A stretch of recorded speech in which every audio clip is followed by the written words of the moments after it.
we can start by repeating some things that you have been speaking about all morning, Anna, because what you have been doing is launching something today. What is that?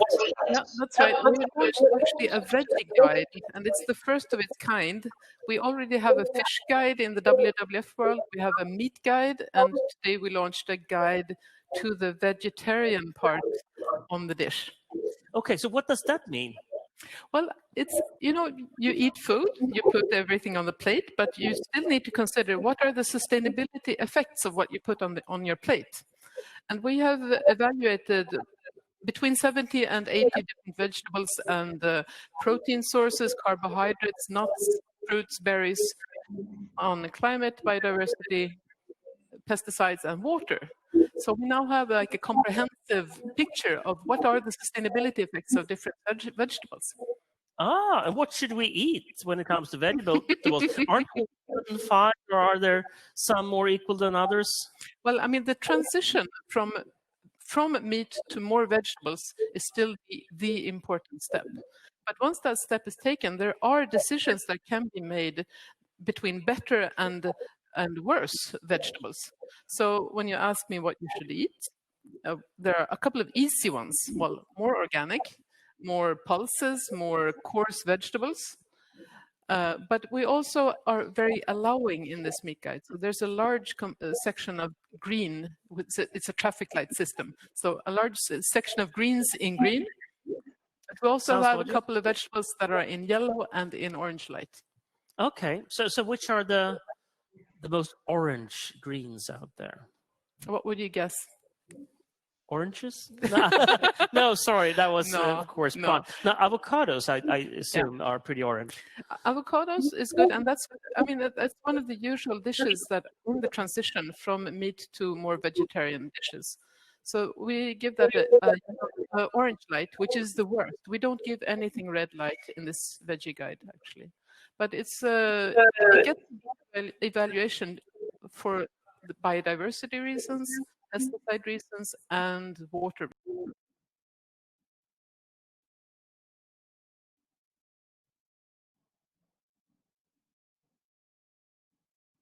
Pulses. Organic pulses. Okay.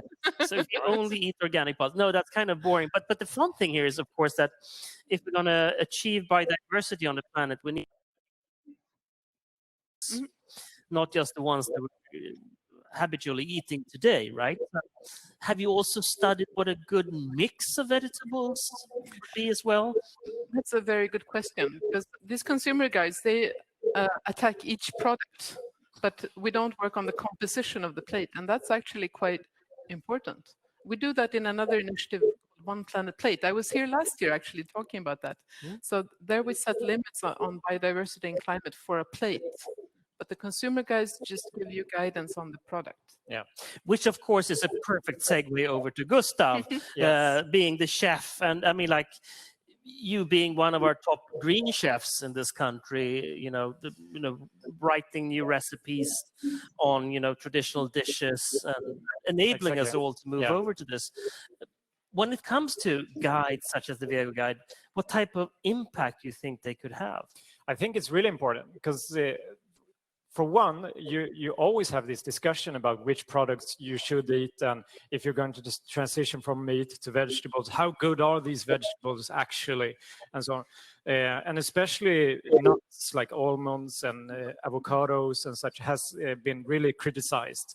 I think it's both important to be able to actually have real numbers to compare these to meat and to other vegetables. But I also think it's really important, like from the what you put on a plate perspective, to remember that the plate is very, like what I served here today, it was tacos al pastor, which is a taco dish, but it's a real dish. It's something that people can relate to. And that is what food actually is. It is, like you said, I cook a lot of traditional Swedish food, and I think now that the transition into more plant-based food is maturing, I think it's really interesting to see what kinds of dishes we are actually cooking. And I think that's in part is going to be part of the solution, because when we just cooked Californian vegan food, then we cooked a lot of avocados, a lot of almonds, and that kinds of food, which was their food culture, but it was the first food culture to be heavily veganized. And that was spreading all over the world.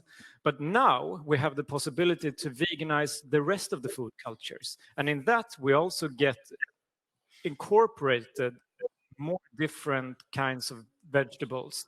We eat Swedish vegetables with Swedish food. And I think that's a very important step on the way to this whole new system. So we don't just, because why do we eat so much avocado, really? It's because people are crazy about tacos, more or less.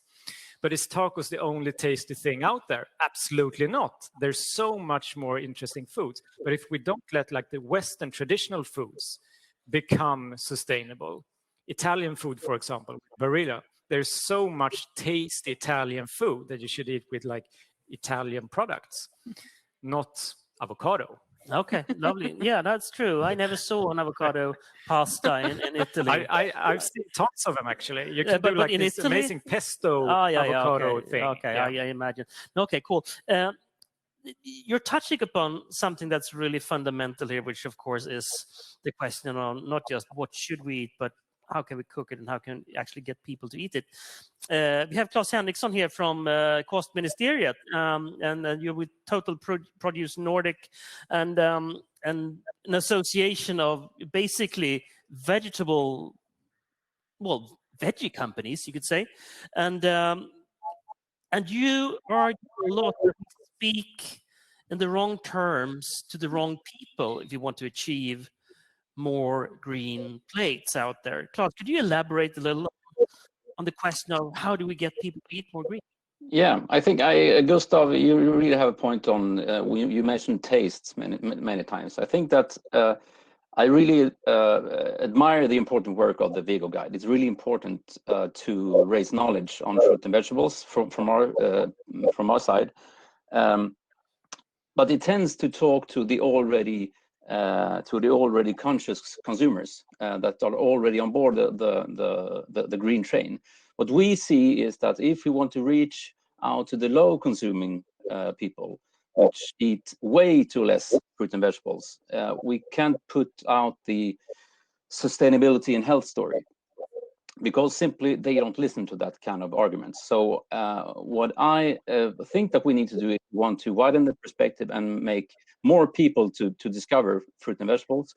We need to have two parallel stories at the same time. Of course, we shouldn't stop talking about sustainability, talk about health benefits, but we really need to start talking more about taste, talking more about convenience, talking more about how yummy it is with fruit and vegetables. And that's why I think that you're doing a great job, Gustav, because the people that really are skeptical towards fruit and vegetables and towards sustainability arguments also, to be honest, many people do not really care about the sustainability aspects. We need to reach out to them with another story. And I think that story has to come from taste and to rise knowledge and awareness on how to cook fruit and vegetables so that it's goddamn delicious. That's okay. So, but how do you do that? How do you reach out to these people, predominantly older males who love to drive their cars and to eat meats? Yeah, but I think it's both them, but it's also it's ironically in the target groups that are between 18 and 25, for example. We have the highest the highest share of vegans and vegetarians in that target group, but at the same time, they eat less fruit and vegetables than older target groups. So what we do with the Kostministeriet, as you introduced me as this Total Produce Nordic is the company behind Kostministeriet. We work with humor, with certainly no pointing fingers. We have with campaigns that we target directly to hard to get target groups. We influence gamers, for example. We we do challenges on YouTube. And the arguments that we use for that target group isn't around sustainability and health. we promote taste, and then it's that food has to be good and fun. Okay. Okay, that's which of course is another segue over to our good friend Giancarlo at Barilla, because this is all about the long term, of course, about health, but most of all, perhaps planetary health. If we eat more green stuff, we will feel better, but most of all, the planet will feel better. And Giancarlo, you are doing a lot of things in the area of biodiversity at Barilla. Could you just elaborate on a few of those?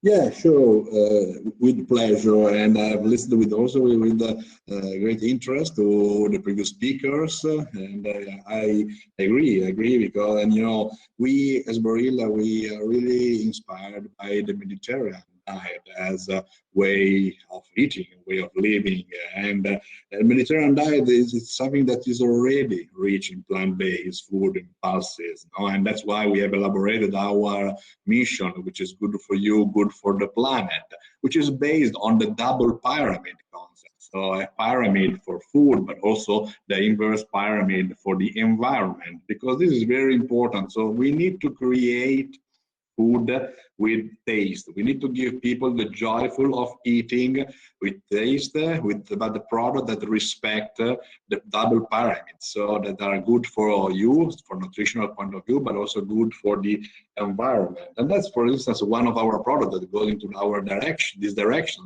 is our pasta, 100% pulses. So this is really a product that can tell us also the commitment of the company of really providing people with more access also to pulses in their normally in their daily diet. But the industry should also think about the environment from really an industrial point of view, so from an impact on the environment. That's why we as Barilla, we are strongly committed in concrete actions for the environment. So we have recently elaborated our Mulino Bianco charter. The Mulino Bianco is our bakery main brands in Italy for products. And so, for instance, we have this charter, which is a number of rules, 10 rules, which one, I'd like to tell you, the rule number 3 tells about that the 3% of the field should be planted with flowers. And this is a concrete action because we need to promote biodiversity. We need to respect the insects that are living in the environment. So each field that are used for the production of the wheat, it's and going increasing are going to be again with flower, the 3% of the total surface. There is a strong commitment, for instance, your Vasa, the Vasa brand, our Vasa brand, which is really part of the Swedish culture. Today it's a carbon neutral brand. So we have reduced the emission of CO2. We have also offset or compensated also emission of CO2 with concrete action of reforestation, for instance, so to bring back this value to the nature. And also an important thing in biodiversity is considering, of course, plant-based protein and their impact on the environment, but as well the reuse of industrial side stream in a way of reducing food waste and reducing waste from industry point of view. So this is a really, we would need much more time probably to speak and to explore all the things we are doing, but this was just to give you really an overview of. No, I think it's interesting, and I mean, like, you're also, when you're growing the durum wheat for your pasta, you actually have 4 specific varieties of durum wheat that you specifically have brought forward to the market. And I think that's the type of situation where you actually, as a big company, can promote biodiversity as well. And didn't you say, Anna, by the way, that pulses are the way to the future? And if we can turn pulses into spaghetti, then I think we're on the safe side, because that's something that we all want to eat every day, irrespective if we're old, guy like me or a young vegan woman in a town. So thank you all for joining me. I think we need to move over now to the next tracks, the separate tracks for the afternoon. We will dig into biodiversity, we'll dig into personalized food, and also into the new food products out there. Thank you, Claes. Thank you, Giancarlo, Anna, Gustav. Thank you all.